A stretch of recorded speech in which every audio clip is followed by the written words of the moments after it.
लोकसभा निवडणुकीचं बिगुल वाजणार आहे। शिरूर लोकसभा मतदारसंघामधून राष्ट्रवादी काँग्रेसची उमेदवारी कोणाला मिळणार याबाबतच्या वल्गना खूप होत आहेत। अनेक जण इच्छुक आहेत। या इच्छुकांमध्ये मंगलदास बांदल यांचं पण नाव घेतलं जाते। त्याचबरोबर 2009 ला या शिरूर लोकसभा मतदारसंघामधून ज्यांनी निवडणूक लढवली ते भोसरीचे माजी आमदार विलासराव लांडे यांचं पण नाव चर्चेत आहे। आज तब्बल 10 वर्षांनंतर ते जुन्नर तालुक्यामध्ये दिसतायत। त्यांना उमेदवारी मिळण्याची शक्यता आहे। पवार साहेबांच्या मनामध्ये काय आहे, जनतेच्या ध्यानामध्ये काय आहे, लवकर स्पष्ट होणार आहे। महाराष्ट्रातील जनता ह्या भाजप सरकारला कंटाळलेली आहे। कुठं नेऊन ठेवलंय माझा महाराष्ट्र असं म्हणून ही मंडळी सत्तेवर आली। आज मात्र कुठं नेऊन ठेवलंय आम्हाला या भाजपने अशी म्हणायची पाळी आली आहे। लांडे साहेब, जुन्नर तालुक्यामध्ये आपलं स्वागत आहे। 10 वर्षांनंतर आपण जुन्नर तालुक्यामध्ये जाहीर कार्यक्रमामध्ये दिसतायत। लोकसभेची आपल्याला उमेदवारी मिळणार आहे अशी चर्चा होते। लांडे साहेब, आम्हाला सत्य समजून घ्यायला आवडेल। प्रथमतः की छत्रपती शिवाजी महाराजांच्या या भूमीमध्ये एक या भागातले नेते आदरणीय वल्लभशेठ बेनके यांच्या माध्यमातून त्यांचे चिरंजीव या भागातले युवकांचे आश्रयस्थान असणारे अतुल बेनके यांच्या माध्यमातून नोकरी महोत्सव हा मेळावा या ठिकाणी त्यांनी घेतला की रोजगारांना त्या ठिकाणी रोजगार उपलब्ध करून देण्यासाठी आणि म्हणून येण्याचा योग आला। पण आपण सांगितलं की गेली 10 वर्ष मी आलो नाही। 2009 साली ज्यावेळेस मला आदरणीय पवार साहेबांनी आणि या जिल्ह्यातल्या संपूर्ण नेत्यांनी मला उमेदवारी दिली आणि उभं केलं आणि त्यानंतर मी आलो नाही असं या ठिकाणी नाही। तुकाराम महाराजांनी म्हणले, छत्रपती शिवाजी महाराज तुकाराम महाराज त्या याच्यामध्ये त्यांचा समन्वय कसा आहे की त्याकरता आम्ही भक्ती शक्ती शिल्प उभं केलं आमच्या पिंपरी चिंचवड शहरामध्ये। तुका म्हणे उगी राहावे जे जे होईल ते पाहावे। गेली 10 वर्ष मी त्यांचं कारभार पाहिला किंवा गेली 5 वर्ष युती सरकारचं काम पाहिलं की किती वल्गना करायच्या, किती शेतकऱ्यांना फसवायचं, किती कामगारांना त्या ठिकाणी देशोधडी लावायचं, अनेक महत्त्वाचे प्रश्न असतील, अनेक पुन्हा नाशिक रस्ता असेल, पुन्हा नगर रस्ता असेल, पुन्हा सोलापूर रस्ता असेल किंवा विमानतळ असेल, असे मोठमोठे प्रकल्प सुद्धा तुम्हाला गेल्या 15 वर्षामध्ये आणता आले नाही। शेवटी आम्हाला सुद्धा वाटतं आम्ही गेली अनेक वर्ष काम करतो। आदरणीय पवार साहेबांच्या आशीर्वादानं आणि जनतेच्या कृपेने आम्ही ज्यावेळेस लोकशाहीमध्ये काम करत असताना त्यावेळेस समाजाचं काम कसं करावं, समाजाने दिलेली दिशा त्या ठिकाणी त्या दिशेने कसं जावं ही भावना या ठिकाणी आम्हाला शिकवली, ती पवार साहेबांनी शिकवली। त्यामुळे आम्ही चांगल्या प्रकारे काम करणारी माणसं आहोत। यांनी काय केले त्यापेक्षा आम्ही चांगल्या प्रकारे काम केलेलं आहे। प्रत्यक्षात त्या ठिकाणी आमचे संबंध आहेत। मग जुन्नरकर असतील किंवा बाकीचे इतरले बाकीचे अनेक महत्त्वाची लोक असतील ती आमची आहेत। आमचे त्यांची संबंध असतो। आमच्याकडे पिंपरी चिंचवड शहरामध्ये खूप अनेक माणसं नोकरीच्या माध्यमातून असेल, व्यवसायाच्या निमित्तानं राहतात। तेव्हा आमचे संबंध त्या ठिकाणी आम्ही लांडे साहेब, 2009 नंतर आपण तब्बल 10 वर्षांनी जुन्नर तालुक्यामध्ये जाहीर कार्यक्रमामध्ये दिसतायत। लोकसभेची उमेदवारी शिरूर मतदारसंघातली आपल्याला समजायची का आणि एवढ्या उशिरा आपण तालुक्यामध्ये फिरतायत याचा लोकांनी अर्थ काय घ्यायचा? नाही, काय झालंय की मागच्या वेळेस सांगितलं मला वेळ कमी मिळाला। आता मी फक्त सगळ्या ठिकाणी फिरतोय। लोकांचा प्रतिसाद चांगला आहे। लोक त्या ठिकाणी मला आशीर्वाद देतात। तरुण सहकारी मित्र जवळ येतात की बाकीचे जे कोण फिरणारे फिरतात, कोण मागणारे मागतात, ते समोरच्या पार्टीचे कोण असतील निव्वळ खोटं बोलायचं, पंडितून बोलायचं, काहीच काम करायचं नाही, पण सगळंच काय आणायचं की मीच सगळं केलंय। काय नाही हो, यांच्या काय यांची पेंड आहे काय तिथं? ह्या सगळ्या गोष्टीत आम्हालाच समोर येत्या। ज्यावेळेस आम्हाला पक्षाने जर समजा दिलं तर त्या ठिकाणी राष्ट्रवादी काँग्रेस पक्षाचा शिरूर लोकसभा मतदारसंघातला खासदार होणार म्हणजे होणारच। लांडे साहेब, पवार साहेब आपल्याला लोकसभेची उमेदवारी देणार अशी चर्चा होते। तब्बल 10 वर्षांनंतर आपण जुन्नर तालुक्यामध्ये जाहीर कार्यक्रमाला दिसतायत याचा अर्थ जुन्नरकरांनी काय घ्यायचा? याच्यामध्ये एकच आहे की सांप्रदायिक आणि छत्रपती शिवाजी महाराज यांचा वारसा असणारा हा पुणे जिल्हा, मग आपल्याकडे छत्रपती शिवाजी महाराजांची जन्मभूमी असेल किंवा जगद्गुरू संत श्रेष्ठ तुकाराम महाराजांची देऊ असेल, त्या ठिकाणी एक वैराग्याची भूमी असेल, माऊलींची त्या ठिकाणी असणारी समाधी, की ते अनेक उदाहरणे देता येतील की जे काम करताना आपण म्हणतो की गार उडते आकाशी तिथे चित्त पेलापाशी। तर हे सर्व काही हा जो काय आमचा जो परिसर आहे हा आमचा आहे, आम्हाला माहिती आहे। आणि मग कोणी उद्या असे अनेक त्या ठिकाणी गेली 15 वर्ष खासदार म्हणून काम करतात। त्यांना पुन्हा जनता त्या ठिकाणी स्वीकारणार नाही, ती स्वीकारणार, ती आम्हाला स्वीकारणार. राष्ट्रवादी काँग्रेस पक्षाचा खासदार हा 100% होणार म्हणजे होणारच. याच्या विद्यमान खासदार शिवाजीराव आढळराव म्हणतायत पुणे नाशिक रेल्वेचा प्रश्न मी मार्गी लावणार, बैलगाड्याचा प्रश्न मी मार्गी लावणार. काँग्रेस राष्ट्रवादी काँग्रेसच्या आघाडीच्या सरकारच्या काळामध्ये विमानतळ तिकडे गेलं, मला बदनाम केलं जातं. लांडेसाहेब, आपण काय सांगाल? कदाचित लोकसभेची या मतदारसंघातली उमेदवारी आपल्याला पण मिळू शकते. याच्यामध्ये एक त्यांनी सांगितलं की रेल्वे पुन्हा नाशिक रेल्वे होणार आहे. पहिल्या वेळेस सांगितलं की आता आपण भेगडेवाडीवरनं नाशिकला जाणारी रेल्वे आपण तो तयार करणार आहे, त्याचा सर्वे होणार आहे. दुसऱ्या पंचवार्षिकला सांगितलं की नाशिक फाट्यावरनं नाशिक रोडनी डायरेक्ट रेल्वे नाशिकला जाणार आहे. आता मध्ये एक 15 दिवसापूर्वी सांगितलं की आता आपली हडपसरवरनं त्या ठिकाणी सर्वे चालू आहे. आता मला एक कळलं नाही की सर्वे करताना भूमिलेख अभियान त्यांच्याकडनं तुम्ही रिपोर्ट आणलाय का, महसूल खात्याकडनं काही माहिती घेतली का, कोणत्या याच्यातनं कोणता टाउन प्लॅनिंगकडनं ती माहिती घेतली का, ह्या सर्व गोष्टीचा प्लॅन त्यांनी तयार केला आहे का. अशा याच्यातनं नुसता वल्गना करायच्या, पेपरवाल्यांनी त्या ठिकाणी सांगायचं आणि मग ते पेपरला छापून आले की सांगायचं आता ही रेल्वेची त्या ठिकाणी नवीन योजना सुरू होणार आहे, त्याच्यामध्ये एवढे पैसे पडलेले आहेत, हे सर्व सांगायचं काम ते करतात. पण करतात ते एवढं खोटं बोलतात ना प्रचंड प्रमाणामध्ये, त्याच्या बाबतीमध्ये अजिबात त्या ठिकाणी शंकाच घ्यायची नाही, एवढं खोटं बोलतात. साहेब, आढळराव म्हणतायत हिंमत असेल तर अजित पवारांनी या मतदारसंघातनं उभं राहून दाखवावं. मी त्यांना चितपट केलं नाही तो मराठ्याची औलाद सांगणार नाही.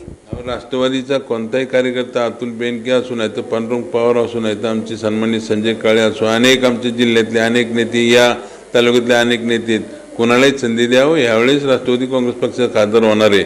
मग तिथं आमच्याकडली मग प्रदीप कंदा असेल, तुमचाही समावेश असेल, माझाही असेल ना, असू शकतो त्या ठिकाणी.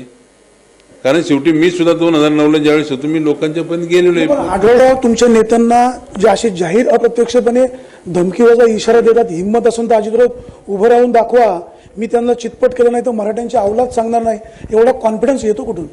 राजकीय भांडवल करायचं आणि आपली पोळी भाजून घ्यायची. काय करायचं? शिवसेनेच्या कार्यकर्त्यांना जवळ केलं नाही, भाजपच्या तर नाहीच नाही, मग काय करणार आहे? याला त्याला धरायचं आणि मग तो असा आहे तो तसा आहे एवढंच फक्त सांगायचं आणि आपलं स्वतःचं काम करून घ्यायचं आणि निवडून यायचं, परत काही जायचं नाही. मग मी इकडं मी तिकडं मलाही काम आहे एवढं सांगतात आणि लोकांची दिशाभूल होतं. गाड्याही पळत नाही आणि रेल्वे थांबत नाही आणि विमानतळही उडत नाही. काय नक्की चाललंय हेच आम्हाला कोणा कळणार लोकांना. त्यामुळं आता लोक संभ्रमावस्थेत आहेत आणि आपल्याला या परिसरामध्ये नव्हे तर साई तालुक्यामध्ये चांगल्या प्रकारे राष्ट्रवादी काँग्रेसला काम करण्याची संधी गेली 15 वर्षे लोकांनी नाकारलं होतं, परंतु त्यांनी पाहिले की चांगली माणसं त्या ठिकाणी आपण नाकारलेली आहे. इंडस्ट्री उभी केली पवार साहेबांनी केली, कोणतं काम केलं नाही त्या ठिकाणी. लोकांना रोजगार देण्याचं काम पवार साहेब करतात आणि मग हे यांनी 15 वर्षात कोणतं काम केलं तेवढं फक्त सांगावं, एवढंच फक्त आम्हाला म्हणायचे.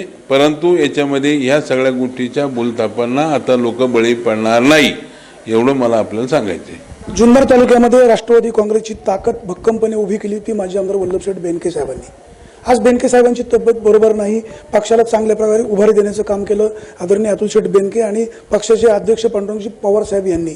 राष्ट्रवादी काँग्रेसमध्ये जुन्नर तालुक्यामध्ये काही अंशी गटबाजी होती, ही गटबाजी संपत आलेली आहे. आज संजयराव काळे यांनी जाहीर भाषणात सांगितलं की राष्ट्रवादी काँग्रेसचे आमदार अतुल बेनके होतील.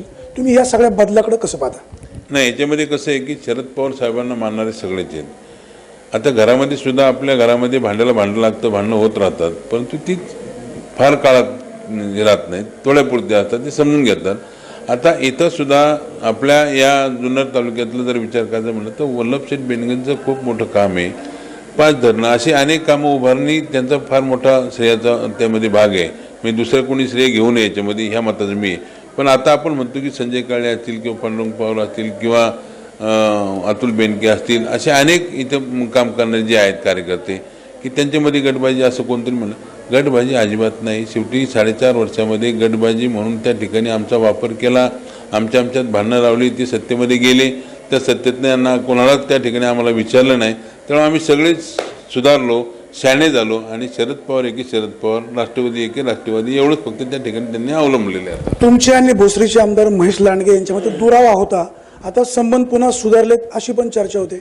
नाही, असं कुणी सांगितलं दुरावा होतं मला माहीत नाही, कारण नातं होतं आहे त्यामुळं ते मला तरी वाटलं नाही. माझं कधी असं की मी वल्गना केल्या त्यांच्या बाबतीमध्ये कुठं पेपरला पण लांडे साहेब, तुम्ही लोकसभा पहा, मी विधानसभा पाहतो, आपण दोघं एकमेकाला मदत करू अशी पण चर्चा होते. असं जर समजा म्हणत असेल तर माझ्या कानावर पण शेवटी नातं होतं त्या ठिकाणी आहे. त्यामुळं नात्यापेक्षा राजकारण महत्त्वाचं नसतं. कधी त्या ठिकाणी राजकारण आज आहे उद्या नाही, परंतु शेवटी नातं होतं त्या ठिकाणी काहीतरी एकत्र येतं, विचार करतो, ठीक आहे, हरकत नाही. पण त्याचं राजकारण त्याशी या निवडणुकीशी जोडू नये, त्या मताचा मी आहे. दिलीप मोहिते आणि तुमच्यातही दुरावा होता, तुम्ही एकत्र बसलात, काय ठरलं? नाही, 10 वर्ष मी आणि दिलीप शेठ मोहिते पाटील आम्ही वल्लभशेठ बेनके आमदार असताना त्यांच्याकडे जायचो. रोज आमचं अधिवेशनाच्या काळामध्ये जेवण त्यांच्याकडे असायचं. आमचं कधीही त्या ठिकाणी दुरावा नव्हता. फक्त गैरसमज करून देणारी माणसं अनेक होती, त्यामुळं फक्त थोडे आमचे गैरसमज झाले होते. पण ते गैरसमज काही नाही, आमचे दूर झालेले आहेत. वल्लभशेठ बेनके साहेबांनी सुद्धा आम्हा दोघांना तसं सांगितलं की आता हे सगळं सोडा आणि तुम्ही एकत्र पद पहिल्यासारखे राहा, असं त्यांनी आम्हाला सांगितलेलं आहे. साहेब, भाजपच्या सरकारने सत्तेवर येण्यापूर्वी अनेक आश्वासनं दिली. आज शेतकरी जाहीरपणे सांगतायत की हे भाजपचं सरकार नको, आम्हाला पाहिजे शरद पवारच. हा बदल कशामुळे? कशामुळं की याच्यामध्ये आम्ही पाहिलं किंवा तरुणांनी सुद्धा पाहिलं की जे शरद पवारांनी राज्यासाठी देशासाठी केलं, शेतकऱ्यांसाठी केलं, कामगारांसाठी केलं, पण त्यात पुणे जिल्ह्यामध्ये आपण पाहिलं की जुन्नर आंबेगाव JMRTच्या याच्यामध्ये असल्यामुळे त्या ठिकाणी इंडस्ट्री उभी राहत नाही. पण खेड असेल किंवा रांजणगाव असेल अशा भागामध्ये किंवा इंजवडी चाकण त्या परिसरातली जी काही उभी केलेली कंपनी आहे, IT पार्कसाठी मोठं आणलेलं तिथं किंवा इंडस्ट्री आणली, मल्टीनॅशनल कंपन्या असतील, मग तळेगाव असेल, चाकण असेल, रांजणगाव असेल, मोठमोठ्या मल्टीनॅशनल कंपन्या आल्यानंतर तिथल्या आजूबाजूच्या लोकांना रोजगार मिळाला. लेबर कॉन्ट्रॅक्टर असतील, वाहतुकीचं टेंडर असेल किंवा काय अशी कामं असतील, ही कामंसुद्धा स्थानिक मुलांना त्या ठिकाणी काही मुलांना मिळालेली आहेत. अशा याच्यातनं गेल्या 5 वर्षामध्ये फक्त त्यांनी जे काही लोकांना भूलथापा देऊन मतं मिळवली, आम्ही हे करू, आम्ही ते करू, त्यांनी कोणतंही काम त्या ठिकाणी स्थानिक लोकांना काम दिलंच नाही.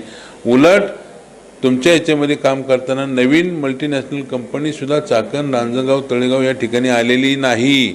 ज्या आल्या त्या पहिल्याच कंपन्या आलेल्या. तळेगाव हे सुद्धा मोठी इंडस्ट्री उभी राहिलेली आहे. पण आता आपण पाहिलं की आज परिस्थिती खेड तालुक्यातलं सुद्धा आपण पाहिल्यानंतर तिथं सुद्धा एक चांगल्या प्रकारे विमानतळ होणार होतं, ते विमानतळ सुद्धा त्यांनी घालवलं. म्हणजे एक वेळ हा खासदार सांगतो की विमानतळ राहू द्या, नंतर म्हणतो जाऊ द्या, हे करू द्या, ते करू द्या, बैलगाडा पळणार, आम्ही हे करणार, काय नाही. नुसत्या बाता मारून त्या ठिकाणी लोकांची दिशाभूल केली. 15 वर्ष वाईट वाटतं. लोकांनी त्याला कसं स्वीकारलं, लोकांनी आता स्वीकारू नये म्हणून मी या ठिकाणी पक्षाच्या वतीने त्या ठिकाणी विनंती करायला आलेलो आहे. शिरूर लोकसभा मतदारसंघामध्ये रंगत खऱ्या रंगणार आहे ती याच अर्थाने की विद्यमान खासदार शिवाजीराव आढळराव यांनी अनेक वल्गना केल्या, अनेक मुद्दे मार्केटमध्ये आणले, विकास आराखडा आणला, प्रश्न मार्गी लावतो असं म्हणाले. मात्र अनेक प्रश्न मार्गी लागलेले नाही. आता जनता रस्त्यावर उतरते, जाब विचारते. भविष्य काळामध्ये खासदार शिवाजीराव आढळराव यांना या गोष्टींचा सामना करावा लागणार आहे. विलासराव लांडे यांना राष्ट्रवादी काँग्रेसने पुन्हा संधी दिली. 2009च्या निवडणुकीमध्ये झालेल्या पराभवाचा ते वचपा काढू शकतात. पाहूया या मतदारसंघातली जनता नेमका निर्णय काय घेते. शोध बातमीचा, ध्यास सत्याचा. आपण पाहत राहा फक्त विघ्नर टाइम्स.